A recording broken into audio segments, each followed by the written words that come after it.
Chemical combination, chemical bonding and laws of combination, ये हमारा पहला पॉइंट है। तो सबसे पहले बॉन्डिंग क्या होती है, मान लीजिए कि आपके पास है H2O, तो H2O यानी O हमारे पास एक है और दो H आ गए, तो ये जो आपके पास ये जो आपको लाइन जैसा स्ट्रक्चर नजर आ रहा है ये बॉन्ड होता है, और इस फॉर्मेशन को हम बॉन्डिंग, ये बॉन्डिंग होता है यानी आपस में जुड़ना। हमारे पास है laws of chemical combination. Laws of chemical combination में टोटल दो लॉज है। पहला लॉ ये रहा आपके सामने, हमारे पास पहला लॉ कौन सा है, लॉ ऑफ कंजर्वेशन ऑफ मास।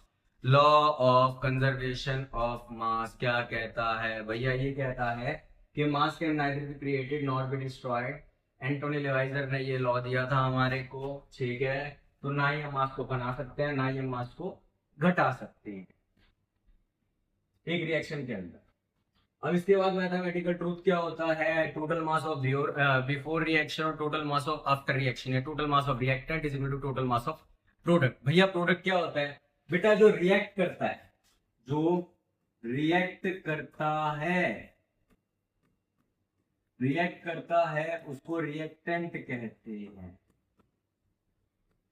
और जो बनता है, एरो का साइन जो बना उसको हम प्रोडक्ट कहते हैं। जो बना वो प्रोडक्ट, जिसने रिएक्ट किया वो रिएक्टेंट। तो हमारे पास रिएक्टेंट का मास जो रिएक्ट कर रहे हैं और प्रोडक्ट का मास जो बने हैं वो हमेशा इक्वल होता है, ठीक है। Matter never disappear, it just switches the gear. Matter कभी भी डिसअपियर नहीं होता, ये गियर को जस्ट स्विच करता है। अब इसके बाद वाटर फॉर्मेशन, मान लो मेरे पास 10 ग्राम हाइड्रोजन है, 80 ग्राम ऑक्सीजन है, तो जो रिएक्टेंट 1 और रिएक्टेंट 2 मिलके वाटर बनाएंगे, तो वाटर की फॉर्मेशन हो गई 90 ग्राम। अब इसके बाद when you burn paper it seems to vanish but it doesn't. जब आप पेपर को बर्न करते हो, आग लगाते हो, तब क्या होता है, ऐसा लगता है कि वो वैनिश हो गया है, गायब। लेकिन ऐसा नहीं होता। हमारे पास क्या क्या होता है, हमारे पास ऐश, स्मोक, रिलीज गैस, ये तीनों मिलकर जितना मास इनका आता है उतना ही मास किस चीज का आता है, ओरिजिनल पेपर यूज्ड ऑक्सीजन, इनका ओरिजिनल मास आता है। प्रीवियस ईयर क्वेश्चन में सबसे पहले ये आपको खुद से ट्राई करने हैं, ये आपका होमवर्क हो जाएगा। जो अभी हमने पढ़ा है उससे रिलेटेड ये क्वेश्चंस है, 3 क्वेश्चंस हैं। मैं थोड़ा सा साइड हो जाता हूँ, आप इसका स्क्रीनशॉट ले लो। आगे हमारे पास लॉ ऑफ कांस्टेंट प्रोपोर्शन आता है, जोसेफ प्राउस्ट ने दिया था। अब कांस्टेंट प्रोपोर्शन को हम डेफिनेट प्रोपोर्शन भी बोल देते हैं। ये क्या है, एक प्योर कंपाउंड जो हमेशा कंटेन होता है सेम एलिमेंट, जो हमेशा कंटेन होता है सेम एलिमेंट और फिक्स प्रोपोर्शन बाय मास। ये तो मैंने थोड़ा अटपटा लगा होगा, यानी हिंदी में रखा है किसी भी प्योर कंपाउंड में जो एलिमेंट, तत्व का मतलब होता है एलिमेंट, एलिमेंट है हमेशा एक निश्चित एक फिक्स्ड रेशो में होता। एग्जांपल देखते हैं, हमारे पास जैसे कि रिवर, वेल, लैब, कोई भी वाटर का सोर्स हो, जहां से भी आप पानी लेते हो, उसमें हाइड्रोजन और ऑक्सीजन रेशो जो होता है बाय मास वो 1:8 मिलेगा। भैया क्या मिलेगा, 1:8। कैसे मिलेगा भैया, देखिए 2 ग्राम ऑक्सीजन 16 ग्राम, 2 gram hydrogen, sorry 2 gram hydrogen 16 gram oxygen, 2:16 आ गया, 1:8 आ गया। भैया हम हाइड्रोजन काम करते हैं, हम ना ऑक्सीजन को बढ़ा देते हैं, हम ले लेते हैं H2O2 ले लेते हैं। अब क्या हो जाएगा बेटा, 2 ग्राम तो हाइड्रोजन एज इट इज है, 16 दूनी 16 इंटू 2 32, 16 दूनी 32। अब ये 2:32 आ गया, यानी 1:16 आ गया, ये हमारे पास आ गया। कंपाउंड का ratio fixed no matter where it mixed. क्या ट्रिक है, कंपाउंड का ratio fixed no matter where it mixed. आगे देखते हैं PYQ, law of constant proportion बता दिया है, हाँ जी sir. Ratio of carbon dioxide आप निकालोगे, कार्बन का कितना 12, ऑक्सीजन का कितना 16, कार्बन 1 है तो 12 ही आएगा, ऑक्सीजन 2 है तो 32 माने 32 आएगा, ठीक है। अब इनका रेशियो निकालना है। आगे चलते हैं, डॉल्टन एटॉमिक थ्योरी आ गई अब हमारे पास। डॉल्टन एटॉमिक थ्योरी, डॉल्टन ने कुछ पोस्टुलेट्स दिए थे, उसके बारे में पढ़े।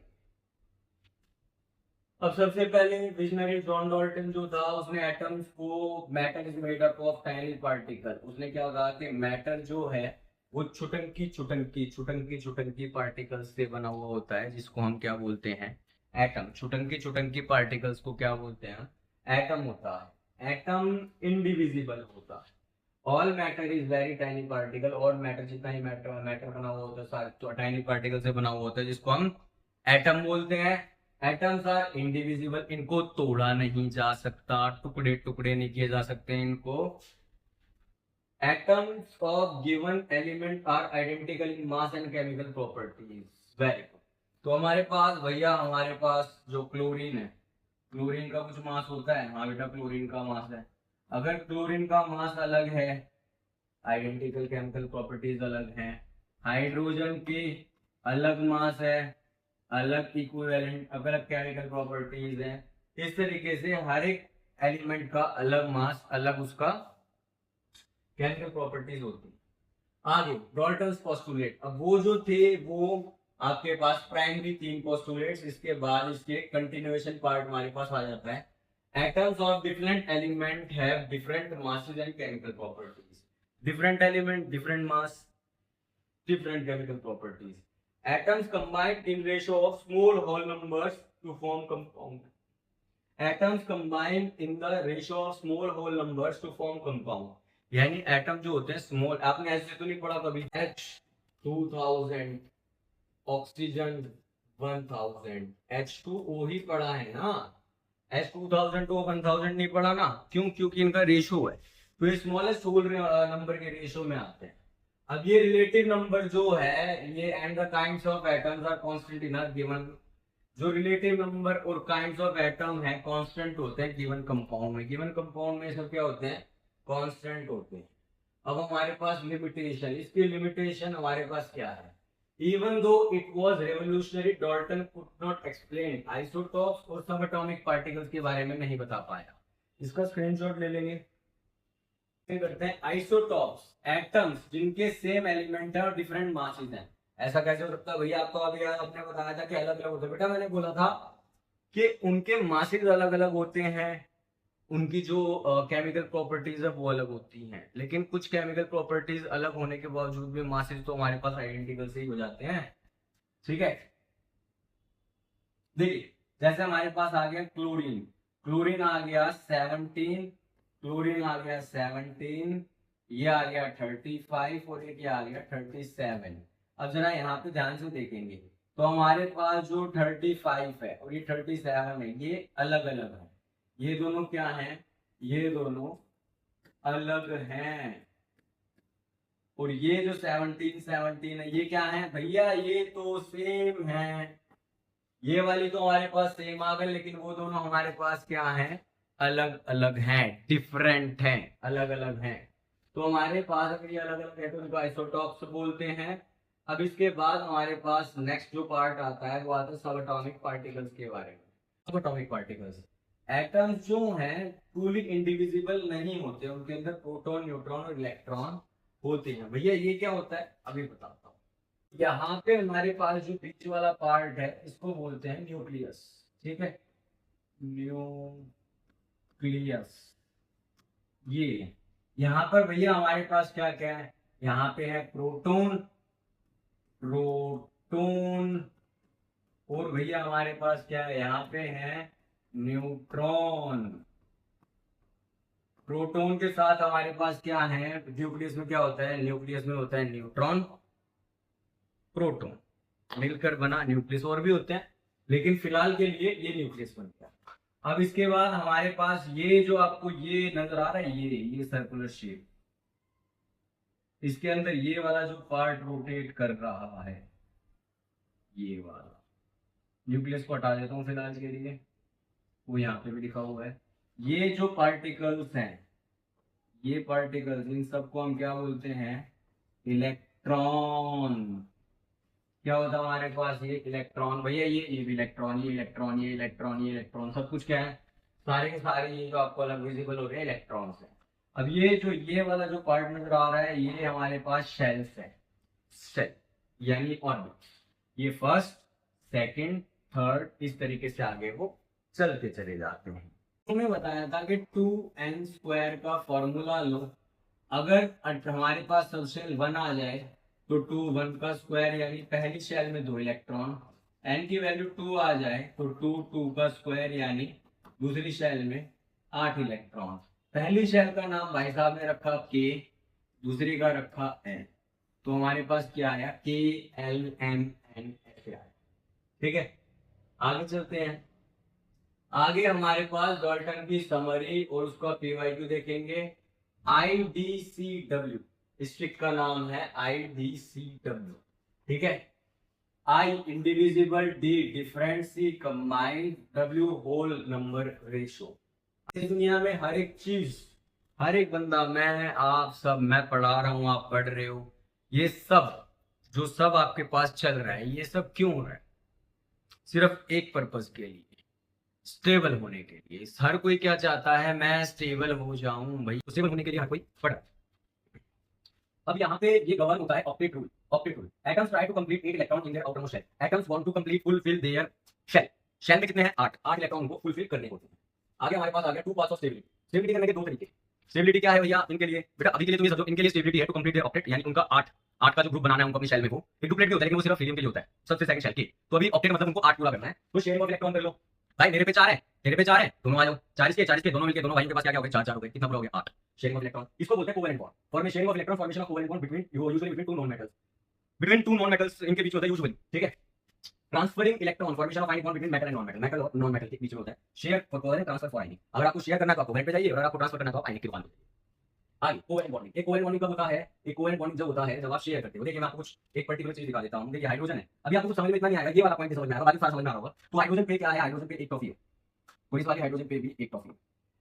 इसको दोबारा से करते हैं। हाइड्रोजन उनको ना एक खिलौना लेना है, टॉय, कुछ खिलौना खरीदना है। उस खिलौने के लिए चाहिए 2 इलेक्ट्रॉन।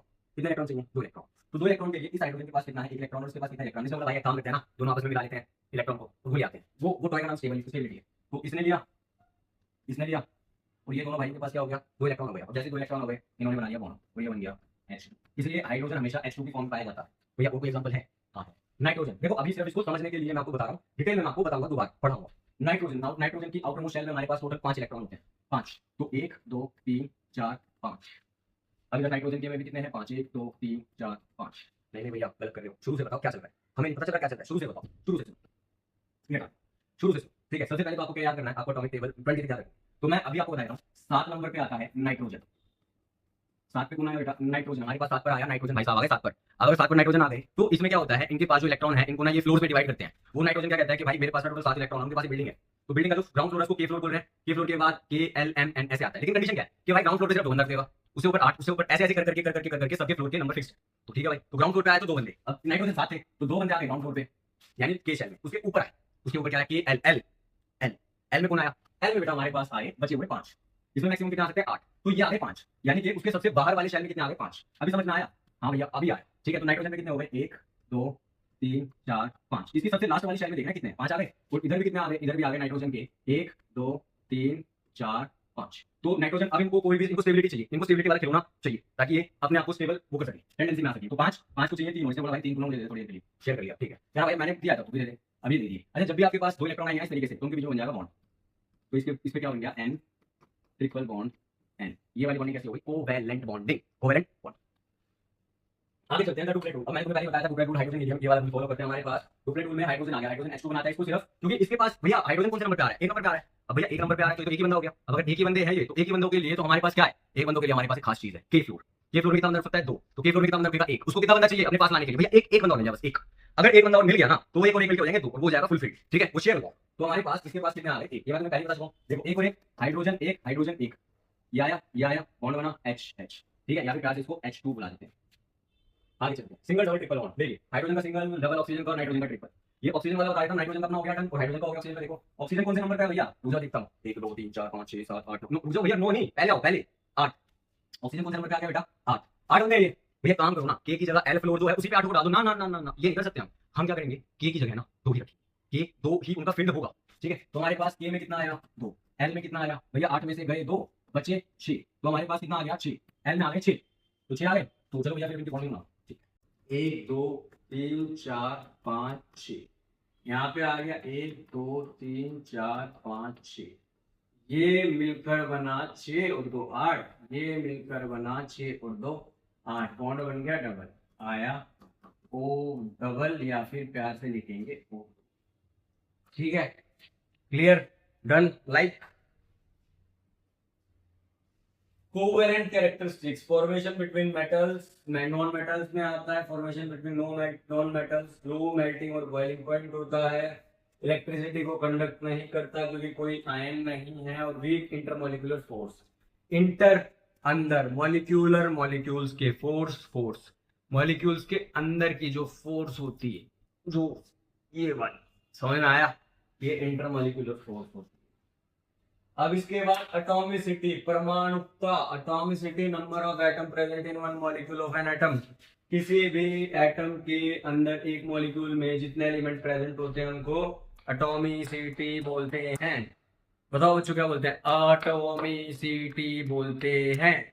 तो हमारे पास हीलियम, नियॉन, आर्गन, तो इनकी एटॉमिसिटी मोनोएटॉमिक, एक एटम होता है। भैया कैसे कैसे, आर्गन, आर्गन का नंबर 18, ठीक है भैया, पहली में आ गए 2, ओके भैया, दूसरे में आ गए फ्लोर में 8, ओके भैया, तीसरे में भी आ गए 8। ऑक्टेट रूल पूरा कर लिया, 8 का रूल पूरा कर लिया, खुश हो गया वो, स्टेबल हो गया, खुश। तो अगर वो खुश हो गया, 8 का रूल पूरा कर लिया, तो इसको शेयर वगैरह करने की तो जरूरत है नहीं।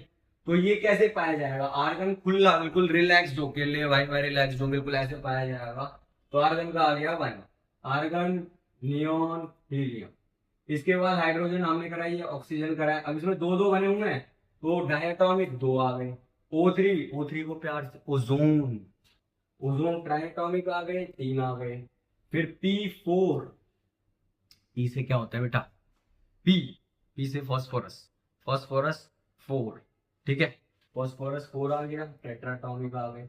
S8 सल्फर 8 बनता है, पॉलीएटॉमिक आ गए, 8 हो गए।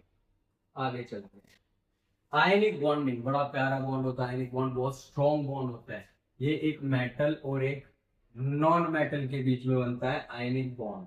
तो आयनिक बॉन्ड में हमारे पास क्या है बेटा, metal loses electron cation, non metal gains electron anion.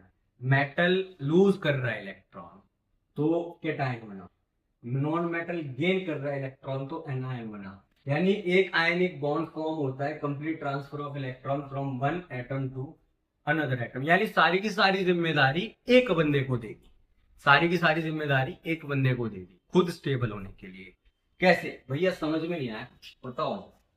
देखो, सोडियम सबसे बढ़िया एग्जांपल हमारे पास, सोडियम, सोडियम पे नंबर है हमारे पास 11।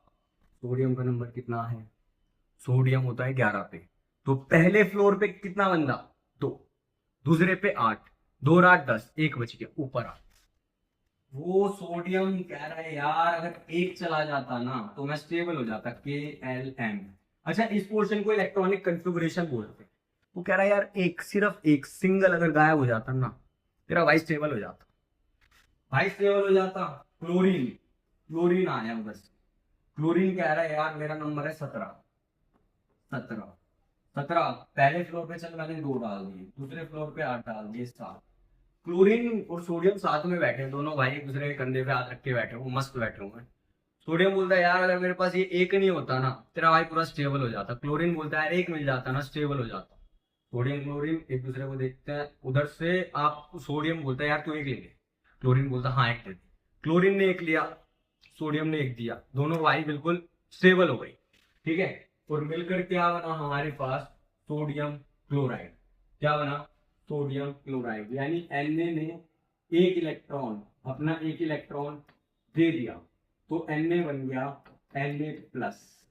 क्लोरीन ने एक इलेक्ट्रॉन इधर से ले लिया, क्लोरीन बन गया Cl-। दोनों की भाइयों की बॉन्डिंग हो गई और मिलकर बना NaCl, सोडियम क्लोराइड।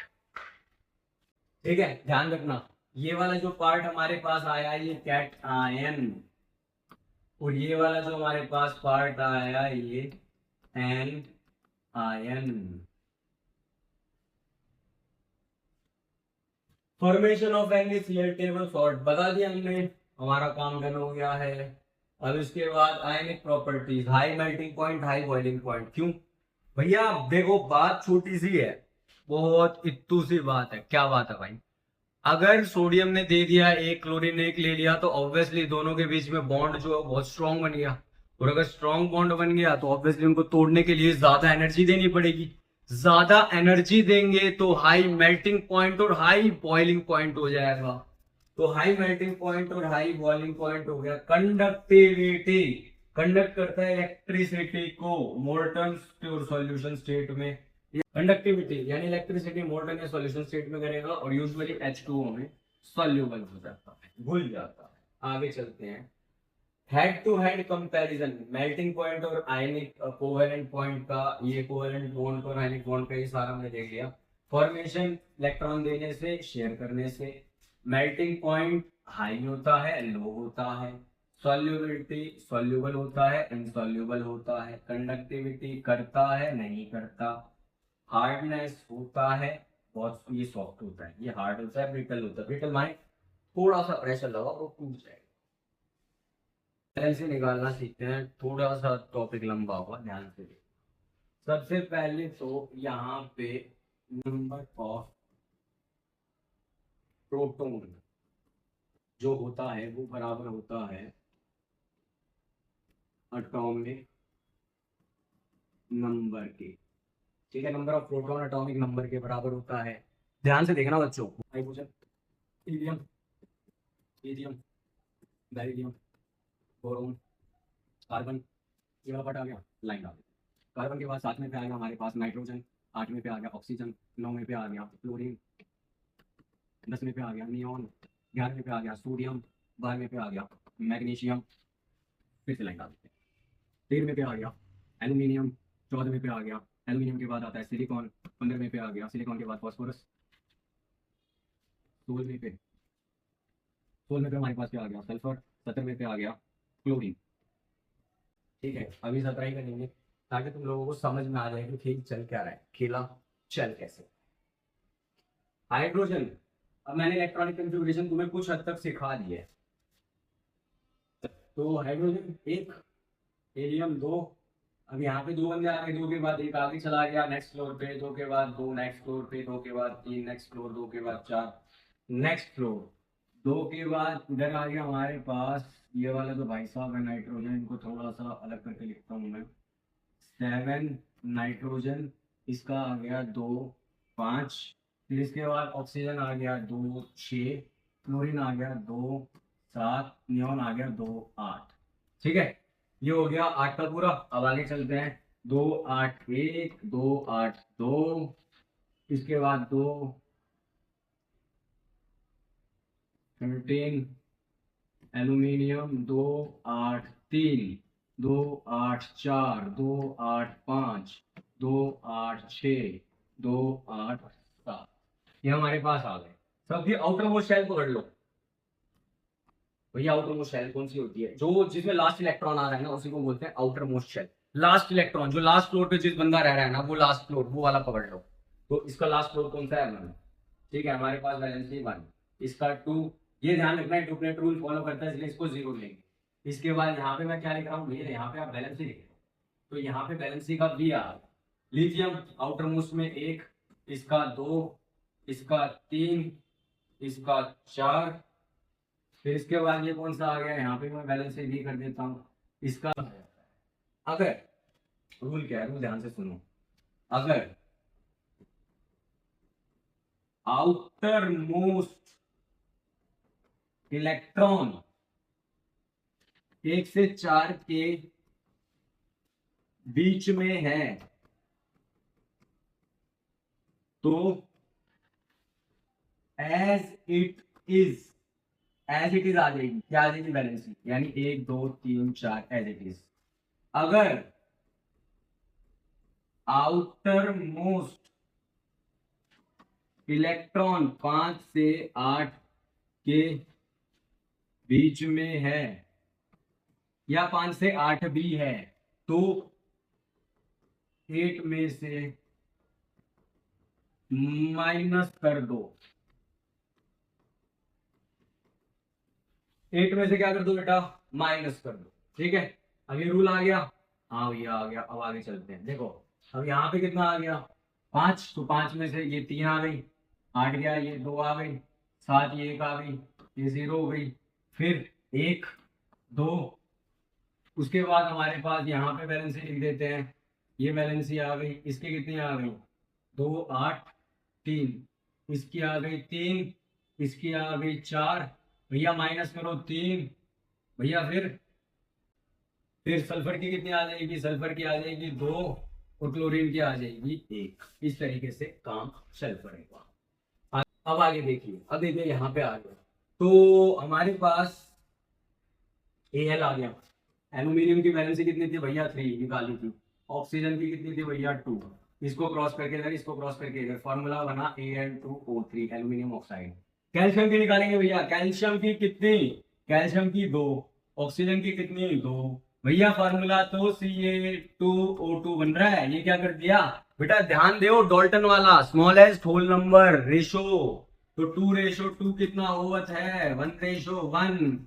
कितना आया बालक, CaO आया, क्योंकि 2:2 या CaO 1O1 डाल दो। आ गया समझ में। चलिए ब्रैकेट रूल, पॉलीएटॉमिक आयंस के बारे में पढ़ेंगे। पॉलीएटॉमिक आयंस जैसे हमारे पास सल्फेट आ गया है, एल्यूमिनियम सॉरी अमोनियम आ गया है, OH माइनस आ गया है, तो ये वाले हमारे पास है। अब इनके बारे में हमें देखना है, तो एल्यूमिनियम का तीसरा और SO4 का दूसरा। देखिए एल्यूमिनियम, हमारे पास एल्यूमिनियम का कितना होवत है बालक, 3, सल्फेट का SO4 2 माइनस, भैया यहाँ से गो हटा, ये आ गया, इसको इधर पहुंचा, इसको इधर पहुंचाओ, Al2SO4 whole thrice aluminium sulphate आ गया। ठीक है, आप कभी भी इसको ऐसे मत लिखना Al2SO4 3, ये मत लिखना, ये गलत है। मॉलिक्यूलर मास निकालना सीखेंगे, मॉलिक्यूलर मास। देखो बेटा, एग्जामिनर इतना भी दुष्ट नहीं होता कि आपको मॉलिक्यूलर मास के लिए डिफरेंट डिफरेंट एलिमेंट्स का आपको मास ना दे, वो मास देगा, बस आपको सिंपली निकालना है। एग्जांपल के लिए इन्होंने H2O ले रखा है, हम CO2 ले लेते हैं, CO2 आ गया हमारे पास। कार्बन का हमने देखा वो 12, ऑक्सीजन का देखा वो 16, हमारे को ही दे देगा, कुछ नहीं करना। कार्बन को तो 1 मान लो, तो 1 इंटू कार्बन, प्लस ऑक्सीजन को 2 मान लो, 2 इंटू ऑक्सीजन, ऐसे ऐसे करके ना ब्रैकेट लगा देना, वरना आप कार्बन और 2 को ऐड कर सकते हो गलती से। तो हमारे पास 1 इंटू कार्बन आ गया 12, 16 इंटू में 2 आ गया, ब्रैकेट डालो, ब्रैकेट जैसे ही डालते हो तो 1 12, 16 दूनी 32 यानी 32, और हमारे पास क्या आ गया, हमारे पास आ गया कितना, 12 44 यूनिट्स, ये हमारे पास वैल्यू आ गई। आसान था ना। NaCl का निकालने को दे रहा है, Na कितना होवत है, Na23, ये देगा बेटा आपको। Cl कितना है, 35.5, ये एवरेज मास होता है, ये अभी हम सीखेंगे। तो Na और Cl को ऐड कर दो भैया, इनको मल्टीप्लाई करेंगे 1 से कर देंगे भाई, ये ले 1 से, 1 Na23 1 Cl 35.5। इसके आगे का स्टेप बहुत मुश्किल है, वो मुझे नहीं आता, वो आप खुद कर लेना, ये आंसर आ जाएगा। ठीक है, आगे चले। गुड, परीक्षा में पूछे गए क्वेश्चन है, सबसे पहले स्पॉकेट रूल बता दिया, एटम आर्ट करना चाहता है, एटॉमिसिटी बता दिया, मॉलिक्यूल की एटॉमिसिटी क्या होता है, डिफाइन मॉलिक्यूलर मास को डिफाइन करना आ गया है, और आयनिक बॉन्ड मेटल्स प्लस।